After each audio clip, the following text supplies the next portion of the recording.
Arjun, Mehra, and Ananya Singh looked like the perfect couple. He, a successful Indian pilot with a polished charm, and she, a rising lawyer with ambition and grace. Their grand wedding promised a lifetime of love, and their honeymoon in Bora Bora seemed like a dream come true. But just days into their trip, the paradise that symbolized new beginnings turned into the scene of a brutal crime.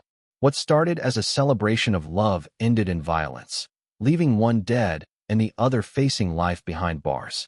This is the shocking story of how a picture-perfect marriage unraveled into tragedy. Arjun Mehra grew up in New Delhi with a fascination for the skies. His ambition carried him into aviation, and by his early 30s, he had become a respected commercial pilot. The job not only gave him financial stability but also a polished image, tailored uniforms, a confident smile, and the aura of a man always in control. His parents proudly introduced him as a success story. When his profile appeared on a popular matrimonial website, it attracted attention from families across the country. Among those who noticed was the Singh family, who thought their daughter Ananya would be the perfect match. Ananya Singh was ambitious in her own right.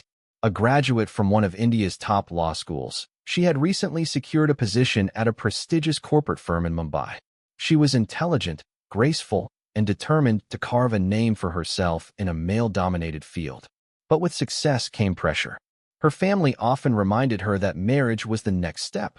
When she met Arjun, she was charmed by his confidence and the stability he represented. Their conversations flowed easily at first, about travel, food, and their shared love for luxury.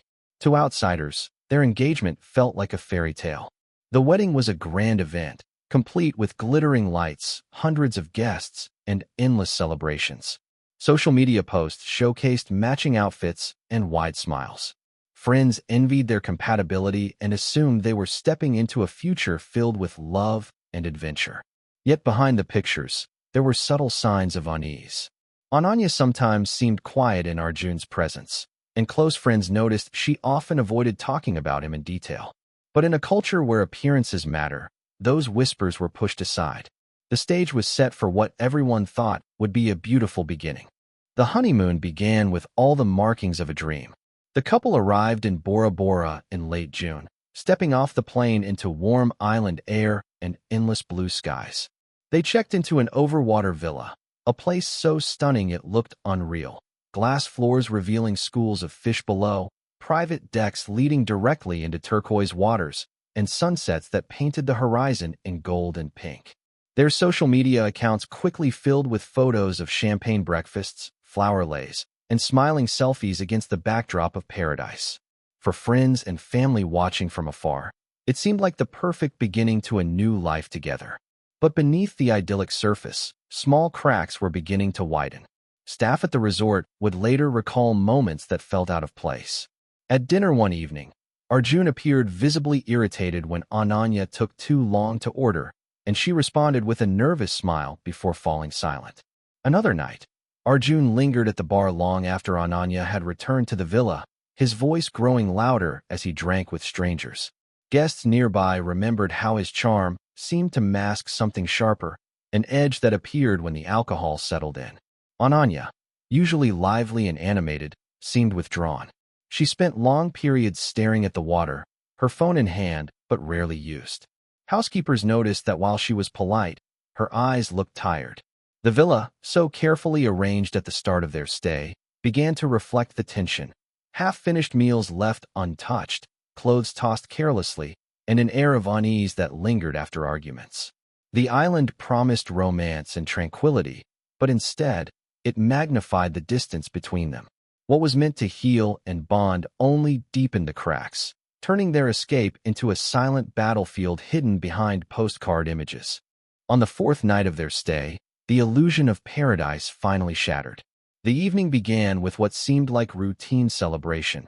Dinner by the water, cocktails under the stars, and a walk back to their villa along lantern-lit pathways. But resort staff would later testify that something felt different. Arjun appeared restless, pacing as they waited for food, while Ananya remained unusually quiet, her gaze fixed on the waves rather than her husband. By the time they returned to the villa, tensions had clearly escalated. Neighbors in nearby bungalows reported hearing muffled shouting, followed by loud crashes that echoed across the wooden walkways. At first, most assumed it was a lover's quarrel, the kind that sometimes happens when emotions run high on holidays. But the noise grew sharper, thuds against furniture, the sound of glass breaking, and a silence that came as abruptly as the chaos. No one called security that night, dismissing it as a private matter best left alone. Morning revealed the truth. Housekeeping staff entered to find Arjun on the balcony, disheveled and shaking, his shirt stained with dark patches he offered no explanation for. Inside the room, the sight was devastating. Ananya lay on the floor near the bed, her body marked by visible bruises and injuries far too severe to mistake for an accident. Shards of broken glass surrounded her, the lamp overturned, and streaks of blood dotted the otherwise pristine white sheets. Police were called immediately. Arjun offered a weak explanation, suggesting she had slipped during an argument, but the scene told another story. The autopsy would later confirm what investigators already suspected: multiple blunt force injuries, inconsistent with a fall, and evidence of prolonged assault. What had begun as a dream honeymoon had ended in a violent, irreversible tragedy. Arjun was taken into custody within hours of Ananya's body being discovered. At first, he wore the same confident mask that had always served him well, insisting it had been a tragic accident. He told investigators she had slipped, hit her head, and that in panic he had tried to revive her. But from the start, the story failed to match the evidence. Bruises were concentrated on her arms, neck, and face, with clear patterns resembling forceful grips. The shattered glass on the floor carried traces of her blood, but also showed signs of deliberate impact, as if thrown rather than broken by chance. His own clothes, hastily washed in the villa's sink, still carried faint stains that forensic tests quickly confirmed were hers. As police pieced together the timeline, more troubling details surfaced. The night before her death, staff remembered Arjun drinking alone until late, his mood turning sour as he grew intoxicated. A bartender recalled him muttering about control and respect, words that would later carry chilling weight. Meanwhile, investigators found that Arjun's travel bag was packed, zipped shut, and placed by the door, an odd choice for a couple only halfway through their honeymoon. News traveled quickly back to India, sparking shock and disbelief. How could a man entrusted with the responsibility of flying hundreds of passengers be capable of such brutality? Colleagues from the airline admitted they had seen flashes of his temper in the past, though always directed at subordinates, never in public view. From Ananya's side, a different picture emerged. Close friends revealed she had confided doubts about the marriage, describing Arjun as controlling and easily angered. She had admitted, in private messages, that she felt trapped but lacked the courage to walk away so soon after the wedding. Those revelations turned the case from puzzling tragedy to something far darker. The trial that followed became one of the most closely watched cases in French Polynesia, drawing media from across the world. Each day, the courtroom filled with journalists, locals, and curious travelers who had followed the shocking story from the start. At the center of it all sat Arjun, dressed sharply but visibly thinner, his once commanding posture diminished under the weight of scrutiny. The prosecution wasted no time in laying out the evidence. The bruises on Ananya's body, the blood on his clothing, the packed bag by the door, and the testimonies of resort staff who had heard the escalating violence that night. Their argument was clear: this was not an accident, but a deliberate act of rage. Arjun's defense team tried to build another narrative. They painted him as a devoted husband caught in a tragic misunderstanding, suggesting that his panic after her supposed fall explained the messy scene in the villa.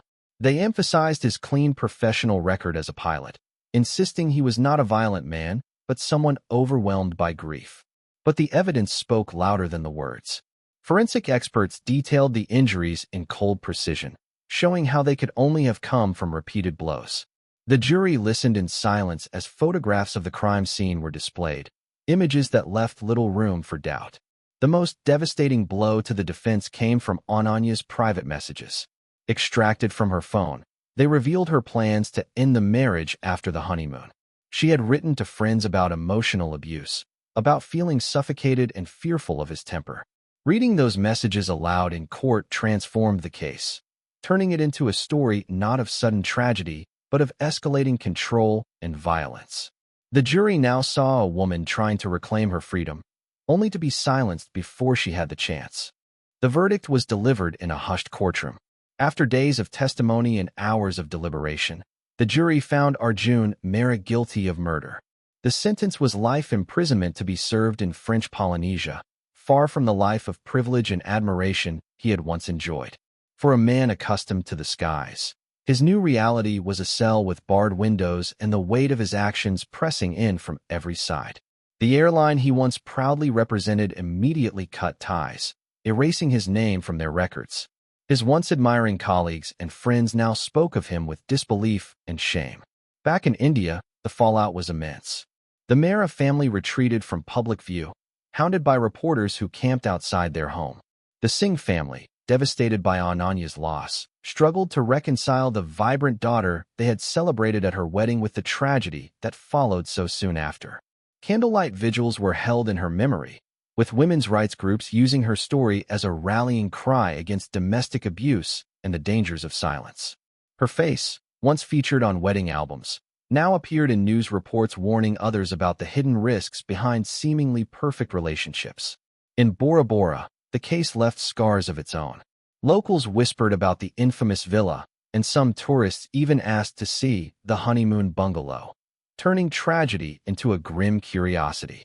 For many residents, however, it was a reminder that beneath the island's postcard beauty, human darkness could still invade paradise. What began as a journey to celebrate love had ended in irreversible loss. Ananya's story lingered not only as a tale of violence, but as a warning that appearances can conceal the most dangerous truths. Paradise had been permanently stained, and the memory of that night would never fade.